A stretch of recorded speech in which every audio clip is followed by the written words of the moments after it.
Se aprobó en lo general el dictamen con proyecto de decreto de los cambios en materia judicial. Fueron 359 votos a favor, 135 en contra, 0 abstenciones. Sin embargo, bueno, pues esto se dio en una sede alterna debido a los bloqueos que se estuvieron dando por parte de manifestantes, trabajadores del Poder Judicial en la sede de San Lázaro. Empiezan también ya las quejas en torno precisamente a esta sede alterna, como señalando si fuera una falta al proceso legislativo. Sin embargo, bueno, pues eso era hacia adelante. Lo que realmente llama la atención son el tema de las suspensiones. Yo quisiera preguntarle cómo van a enfrentar el riesgo de que se haya caído o no en desacato, porque de hecho ya en las últimas horas se envió una nueva suspensión para recordar que no se podía continuar con el proceso legislativo. Sin embargo, bueno, pues estrena hoy también o estas horas la mayoría calificada de Morena y partidos aliados sobre la oposición en torno a lo que se quiera o no con los cambios del Poder Legislativo. ¿Cómo van a enfrentar el riesgo en torno a no caer en desacato y a que no se vaya a futuro a alegar que hubo un desaseo en los procesos legislativos? Pues es parte de un proceso de transformación, de cambio, que siempre genera inconformidad, reacciones. De ahí viene, repito, la palabra, el término reaccionario. Es que cuando hay una acción transformadora, pues hay una reacción. Entonces, hay un grupo que se opone a la reforma del Poder Judicial y no tienen ningún fundamento, ni moral, ni legal, ni político.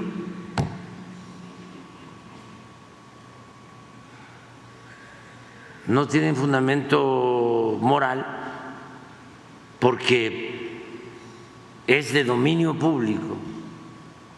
La mayoría de los mexicanos sabe de que impera la corrupción en el Poder Judicial, que los jueces, magistrados, ministros, sí, con honrosas excepciones, pero la mayoría representan a las mafias del poder económico y también del crimen organizado. Entonces, ¿cómo defender la corrupción? Y he dicho y voy a seguir repitiendo que es entendible, no aceptable, el que defiendan privilegios. Ahí vemos al señor Diego Valadez, a ver si lo pones, defendiendo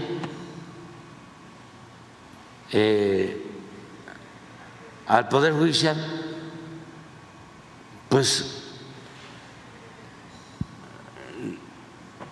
lo entiendo, lo comprendo, porque él pues no fue electo por el pueblo, a él lo nombró Salinas y duró como ministro 7 meses y luego Zedillo le otorga una pensión vitalicia de 250,000 pesos mensuales. Lleva 30 años recibiendo una pensión de 250,000 pesos mensuales, más, como es famoso, que no quiere decir que sea inteligente o que el ser famoso sea sinónimo de ser honesto, recibe otro tanto de la UNAM, que es de lo más lamentable, además tomando en cuenta lo que gana un maestro de asignatura. Él gana también 250,000 pesos mensuales en la UNAM, pero también cobra en la Universidad de Sinaloa. Pero como es eminencia, es miembro del Colegio Nacional y también cobra. Entonces, ¿cómo no va a defender sus intereses? Fingiendo, simulando de que le importa mucho el Estado de Derecho. No, le importa el Estado de chueco, de cohecho. Pero así como él, otros, ya sea porque participan en la corrupción, en la red de componendas, de complicidades que existe en el Poder Judicial, o por cuestiones ideológicas, por conservadurismo, porque les caigo mal o les caen mal los plebeyos, porque son también muy clasistas los conservadores, ya lo hemos dicho muchas veces, y racistas.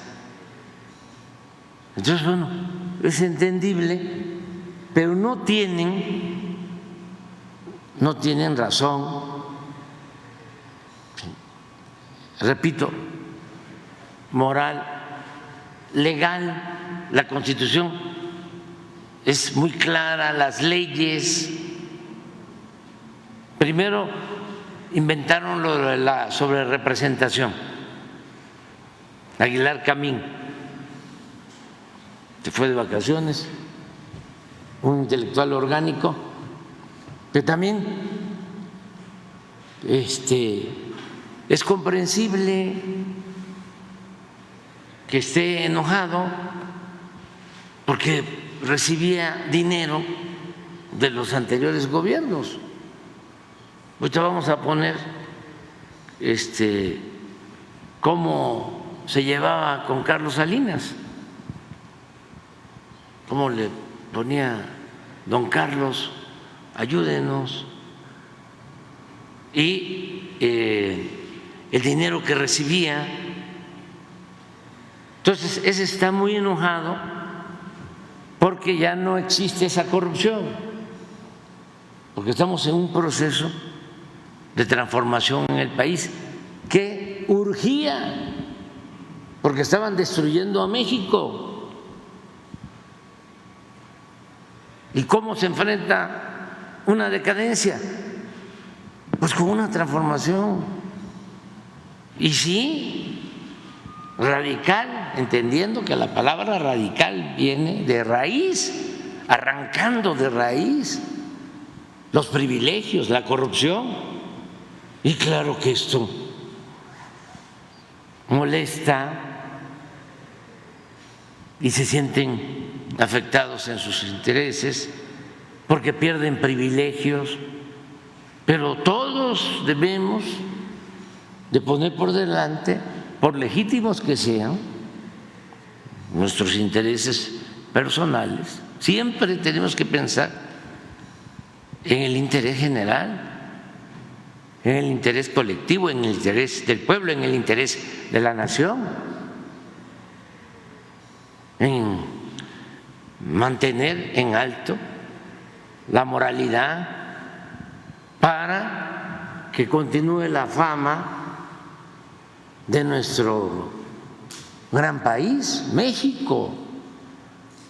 Entonces, aquí está, pero sí, sí, por ejemplo, entonces él está opuesto. Voy a tu pregunta, o sea, sobre estos recursos de amparo, ¿qué validez tienen? Pues ninguna validez. Es lo mismo, es una intromisión desesperada, un exabrupto. ¿Cómo una juez va a detener? ¿Con qué fundamento legal detiene un proceso en el Poder Legislativo? ¿Cómo detiene un proceso que es consustancial a la función principal del Poder Legislativo? ¿Para qué es el Poder Legislativo? Para elaborar leyes, y es muy claro de que tanto en la Constitución como en la Ley de Amparo se establece que es una facultad del Congreso reformar la Constitución y que la Ley de Amparo no puede aplicarse cuando se trata de un proceso de reforma constitucional. Bueno, hay tesis sobre eso, jurisprudencia,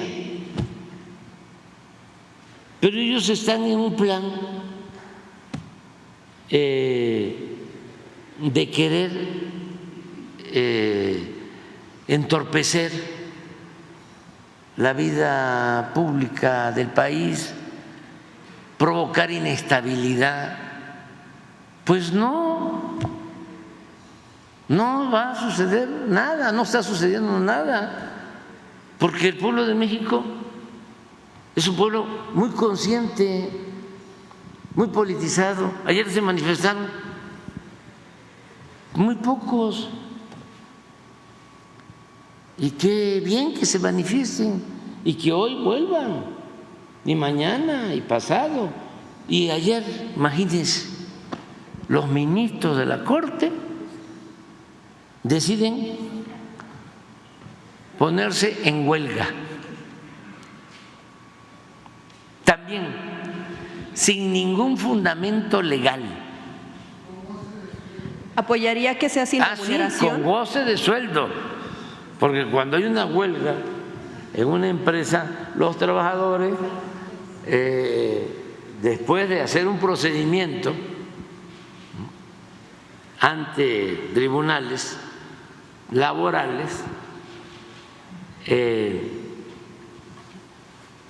presentan un escrito,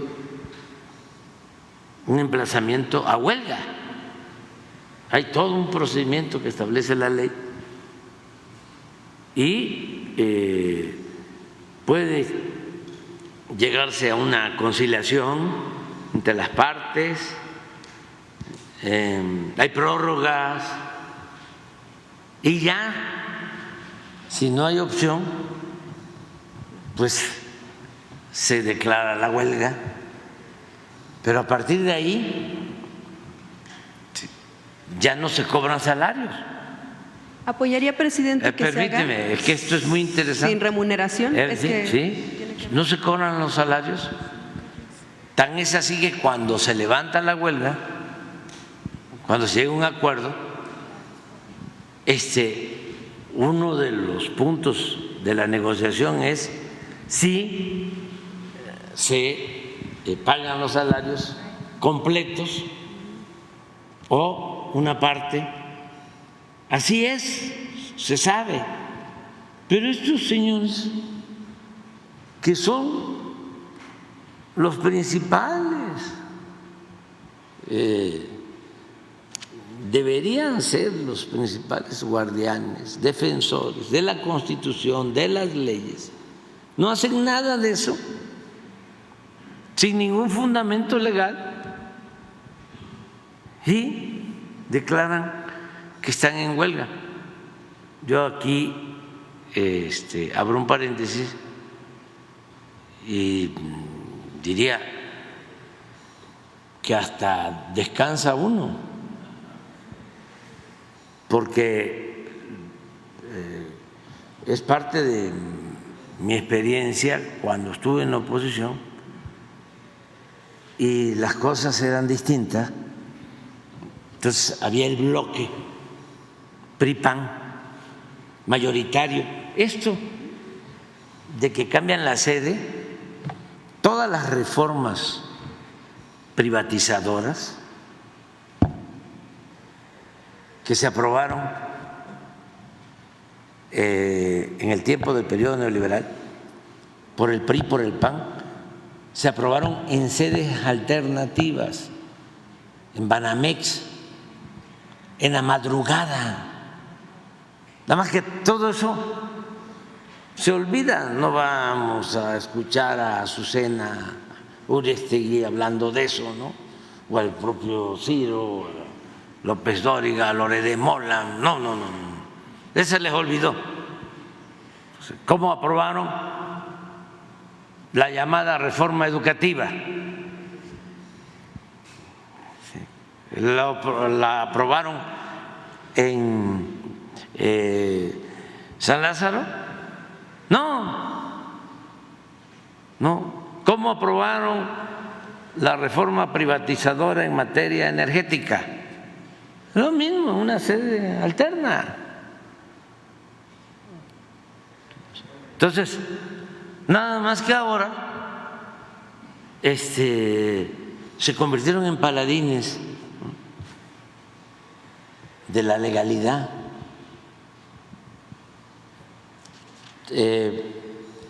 De modo que están saliendo muy bien las cosas.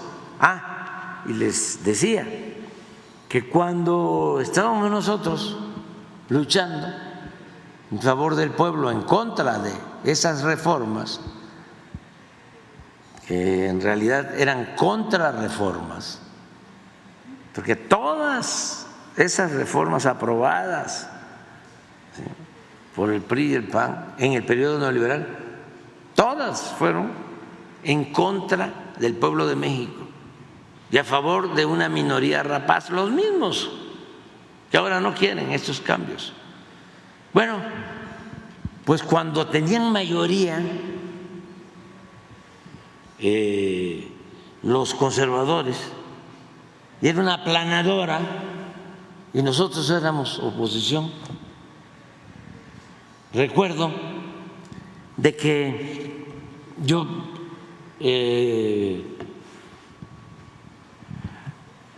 me preocupaba mucho cuando iniciaban los periodos ordinarios de sesiones, porque ahí venían las reformas a la Constitución, todas en contra del pueblo, y descansaba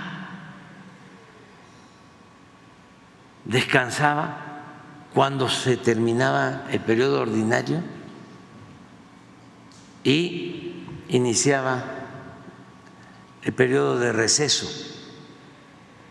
el extraordinario, ya sea en la Cámara de Diputados o en la de Senadores. Era un descanso, porque mientras estuviesen reunidos ellos, estaban en espera de que les enviaran, ni siquiera del gobierno, sino del bloque de mandones de la oligarquía, las reformas incluso del extranjero, porque en ese tiempo la agenda política y la agenda del legislativo ni siquiera se definía en México. Era lo que enviaban los organismos financieros internacionales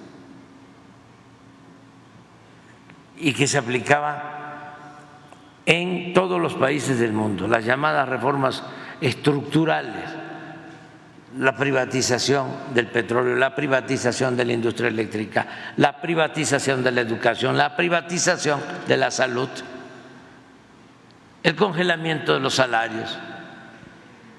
Entonces, una corte así, pues cuando menos nos va a dar la tranquilidad, una corte que está en huelga, de que no van a tomar decisiones en contra del pueblo, y los jueces y los ministros pues ya no van a estar liberando a delincuentes, ni van a estar dándole la razón a los potentados, porque en los hechos, en la realidad, ellos no imparten justicia en beneficio del pueblo. Ellos están defendiendo a los grupos de intereses creados. Entonces, no hay razón para preocuparse. Yo felicito a los legisladores que están buscando limpiar de corrupción el Poder Judicial y que no se olvide de lo que se trata es de que el pueblo elija a jueces, a magistrados, a ministros. ¿Cómo se elige a los presidentes municipales, a los diputados locales, a los gobernadores, a los diputados federales, a los senadores, al presidente? Es lo mismo.